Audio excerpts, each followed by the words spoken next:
Hello जी दोस्तों, नमस्कार। बहुत बहुत स्वागत है आप सभी का इस प्लेटफॉर्म पे मेरे यानी पीयूष उपाध्याय के साथ में। अगर आपने स्टेनोग्राफर बनने का सपना देखा है तो आई एम श्योर आपने अपनी तैयारी अच्छे से करना शुरू कर दिया होगा, चाहे वो एकेडमिक्स की बात हो चाहे वो स्किल टेस्ट की बात हो। लेकिन एक बात को गौर से सुन ले, अगर आपके पास में ये इंपॉर्टेंट डॉक्यूमेंट्स नहीं है तो कहीं ना कहीं आपका सपना पूरा होने से रह सकता है।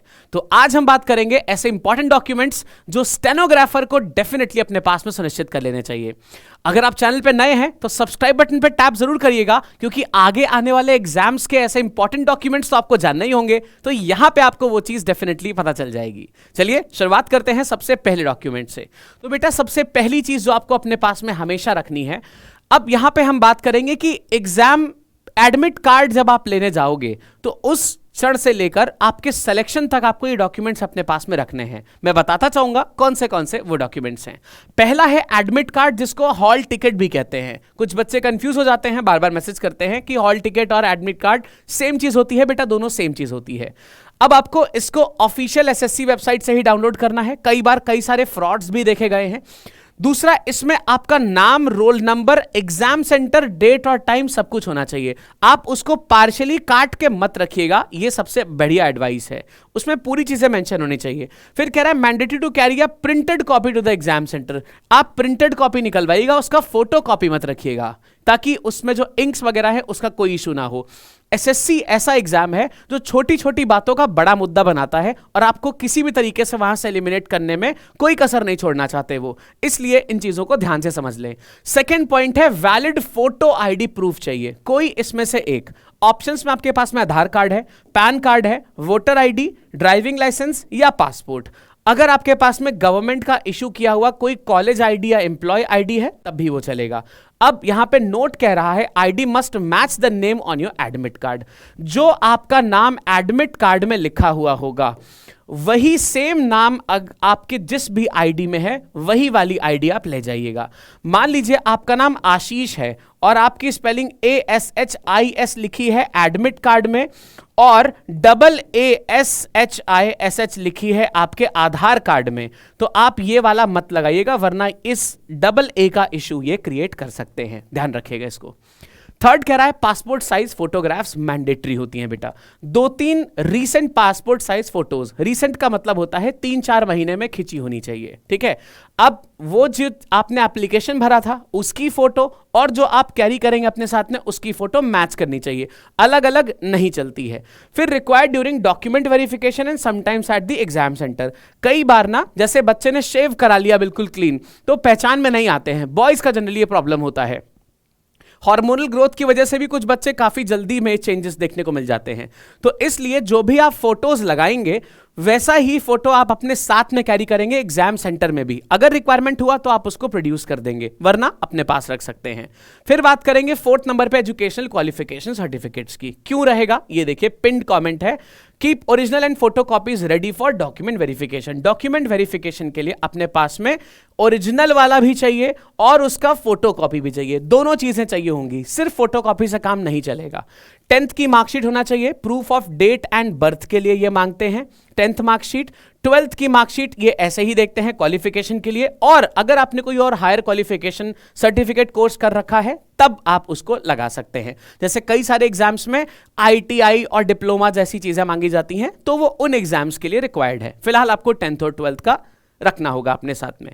फिर आते हैं 5th पे कास्ट या कैटेगरी सर्टिफिकेट, जिसको बोला जाता है।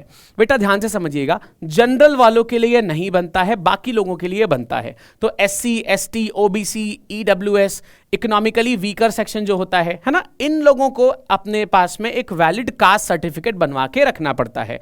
अब ये सेंट्रल गवर्नमेंट नॉर्म्स के हिसाब से ही होना चाहिए। बहुत सारे ऐसे फेक सेंटर्स बने होते हैं, वहां से बिल्कुल ना कराएं। जो रजिस्टर्ड वाले हैं उन्हीं से आप रजिस्टर्ड एक ये अग्रीमेंट डॉक्यूमेंट बनवाएं। ओबीसी वालों के लिए non creamy layer certificate issue होता है, 1 साल का वैलिडेशन रहता है ना, 1 साल से पुराना नहीं चलेगा। और ईडब्ल्यूएस वालों के लिए valid certificate as per latest notification. अब नोटिफिकेशन में मेंशन होता है कि क्या क्या कैटेगरीज या किस किस क्राइटेरिया के हिसाब से आपको ये बनवाने होंगे। 6 नंबर पे आएंगे तो डिसेबिलिटी सर्टिफिकेट। जो बच्चे पीडब्ल्यूडी में आते हैं, पर्सन विद डिसेबिलिटीज में आते हैं, उनके लिए ये सर्टिफिकेट होना मान्य है। अगर आपके पास सर्टिफिकेट नहीं है तो वैलिडिटी आपकी उस कैटेगरी में नहीं होगी। Must be issued by a competent medical authority. किसी भी गवर्नमेंट ऑथराइज या रजिस्टर्ड ही हॉस्पिटल से वो सर्टिफिकेट होना चाहिए। ठीक है बेटा, ध्यान रखें इस चीज को। 7th कह रहा है NOC. NOC is non objection certificate for government employees only. कोई अगर गवर्नमेंट किसी भी बॉडी में कार्यरत है तो वहां से आपको नॉन ऑब्जेक्शन सर्टिफिकेट इशू कराना होगा, उसके बाद ही आपकी ज्वाइनिंग स्टेनोग्राफर में पॉसिबल है। तो इस चीज को सुनिश्चित जरूर कर लें। एक डिपार्टमेंट में काम करते करते आप दूसरे वाले में नहीं जा सकते हैं। फिर नंबर 8 पे कहता है डोमिसाइल सर्टिफिकेट। अभी कुछ फॉर्म्स डोमिसाइल सर्टिफिकेट की डिमांड करते हैं, सारे फॉर्म्स नहीं करते हैं। तो नोटिफिकेशन में अगर मेंशन है तब आप इस चीज को बनाएंगे, वरना इसकी रिक्वायरमेंट वैसे तो नहीं रहती है। ठीक है बेटा, सिर्फ कुछ स्पेसिफिक पोस्ट के लिए इसको रिक्वायर्ड माना जाता है, बाकी सबके लिए पॉसिबल, मतलब ये रिक्वायर्ड नहीं होता है।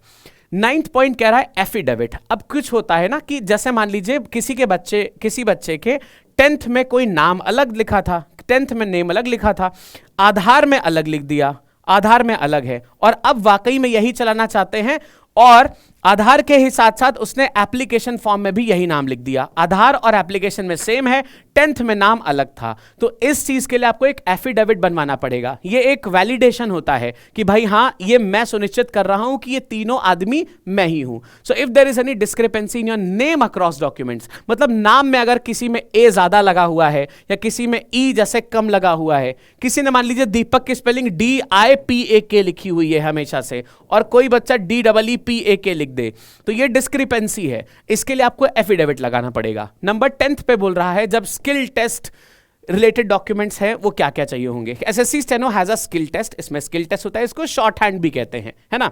No special document is required at the time of the test but be prepared for admit card for skill test. अपना एडमिट कार्ड अपने पास में सुनिश्चित रखें, जब तक आप सेलेक्ट नहीं हो जाते हैं, ज्वाइनिंग नहीं हो जाती है, तब तक एडमिट कार्ड अपना सुनिश्चित रखें अपने पास में। और एक आईडी प्रूफ, फिर से मैं कहूंगा आईडी प्रूफ वैसा ही होना चाहिए बच्चा जैसा आईडी प्रूफ आपने जिस आईडी प्रूफ में नाम आपका एडमिट कार्ड और आईडी में मैच कर रहा हो। स्पेलिंग बिल्कुल अलग नहीं होनी चाहिए। किसी के पिताजी का नाम अगर KR लिखा है यानी कि कुमार लिखा है और उस कुमार में अगर कुमार मिसिंग है, जैसे मेरे साथ एक ऐसा इशू हुआ था, एक बार मैंने फॉर्म भरा था, काफी पहले की बात है, तो वहां पे काफी ज्यादा डिस्क्रिपेंसीज हो गई थी। मैंने पिताजी का नाम में कुमार मिस कर दिया था, तो वहां पे उन्होंने इस चीज पे इशू बना दिया था। तो ऐसा आप करने से बेटा बचें। अब यहां पे ये ऑप्शनल है, लेकिन अपने पास में रखेंगे तो ये सेफर साइड रहेगा। ये 3 चीजें, copy of field SSC steno application form, इसका प्रिंट जरूर निकलवा लें जब भी आप भरेंगे। अभी जब फॉर्म आ जाएगा 6 तारीख के बाद में, इसका प्रिंट जरूर निकलवा लेंगे। Copy of the fees payment की रसीद निकलवा लीजिएगा, कई बार इश्यूज क्रिएट होते हैं। और ब्लैक बॉल पॉइंट पेन हमेशा अपने साथ रखेंगे एज इंस्ट्रक्टेड, उसमें मेंशन भी होता है। जब भी आप किसी चीज के लिए जाएं, चाहे वो स्किल टेस्ट हो, चाहे वो एग्जाम देने की बारी हो, चाहे वो आपका डॉक्यूमेंट वेरिफिकेशन हो, keep black ball point pen with you always. ठीक है, तो बेटा ये वाले टेस्ट जो थे इनको अपने साथ में आप रखेंगे तो चीजें बढ़िया रहेंगी, राइट। हमारा कर्तव्य बैच चल रहा है जिसपे आप हमारे साथ जुड़ के अपनी तैयारी कर सकते हैं। आपको सीधा गूगल पे लिखना है बेटा lab.live, lab.live लिखेंगे आप, सबसे पहले पेज पे आप पहुंचेंगे, जहां पे आप हल्का सा स्क्रॉल करेंगे तो आप देखेंगे आपको यहां पे कर्तव्य बैच बेटा दिखेगा। जितने भी छात्र स्टेनो की तैयारी कर रहे हैं बेटा, आपके लिए बेस्ट चॉइस है, आप हमारे साथ ज्वाइन हो सकते हो। इसका फीस भी बहुत नॉमिनल रखा गया है, 1499 यानी 1500 रुपए। इसमें भी अगर आपको डिस्काउंट चाहिए तो जब आप बाय नाउ पे क्लिक करेंगे तो आगे कूपन कोड लगाने की जगह आएगी, वहां पे आप कूपन कोड की जगह पे लिखेंगे LAB 135, LAB 135 लिखने पे आपको थोड़ा सा एक्स्ट्रा डिस्काउंट्स इस प्राइस में भी मिल जाएगा।